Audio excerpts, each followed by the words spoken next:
நாளும் காரியங்கள் விரைவில் கூடும்.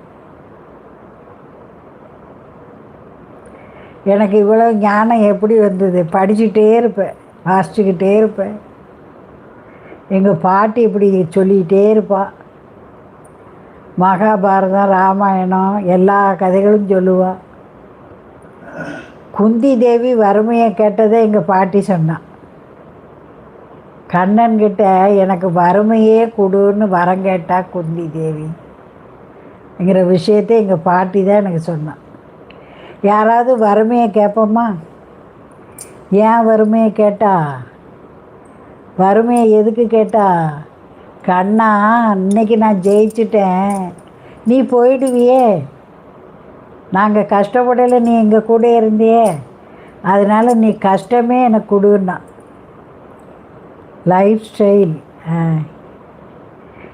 ஏன் கேட்டாங்கன்னா, கண்ணன் போயிடுவார், பட்டம் அளிச்சாச்சு, முடிசூட்டியாச்சு, இனி எனக்கு இங்கே என்ன வேலை, நான் போகிறேங்கிறாரு கிருஷ்ணர்.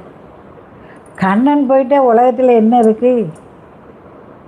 அவர் இருந்தால் எல்லாமே இருக்கே. பட்ட கஷ்டம்லாம் கஷ்டமாக இல்லையே.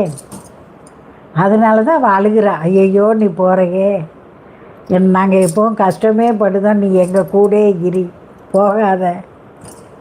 எப்படி? ஆக பணத்தை விட என்னத்தை சொன்னான்? பாசத்தை தான் சொன்னான்.